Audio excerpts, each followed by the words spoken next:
High সবাইকে, আমি nail artist বর্ণালী। আজকে আবারও একটা নতুন ভিডিও নিয়ে চলে আসলাম। কিন্তু আজকের ভিডিওটা কোনো এক্সটেনশনের কাজের নয়, এটা একটা প্রেস অন নেলসের কাজে তোমাদের সাথে শেয়ার করছি। আজকে এই প্রেস অন নেলসের কাজটা যে তোমরা দেখছো, এটা পুরোটাই ক্লায়েন্টের সাথে ডিসকাস করে করা। আমার এই ক্লায়েন্ট বলে দিয়েছিল তার বেস কালারটা যেন আমি হোয়াইটের উপর রেখে করি আর ইউনিক কিছুটা করি, বাকিটা আমাকে নিজের মতন করে দিতে বলেছিল। আমিও ভেবে চিন্তে এই কাজটা করি। একটা টিপসে আর্ট করে ক্লায়েন্টকে পিক পাঠাই। তখনও ভাবছিলাম ক্লায়েন্টের পছন্দ হবে কি না, বাট তার পছন্দ হলো।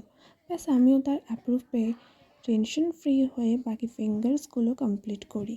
তোমরাও যদি এমন নেলস করতে চাও, নিজেদের সময় বাঁচিয়ে নিজেদের হাতটাকে আরও সুন্দর করতে চাও রিজনেবল প্রাইসে, তাহলে দেরি না করে স্ক্রিনে দেওয়া নাম্বারে যোগাযোগ করে নিও। আমি বলে দেবো কীভাবে তোমরা অ্যাপ্লাই করবে, কীভাবে তোমরা রিমুভ করবে। আর এই প্রেস অন নেলসের কাজটা তোমাদের কেমন লাগলো কমেন্ট করে জানিও। Follow for more update.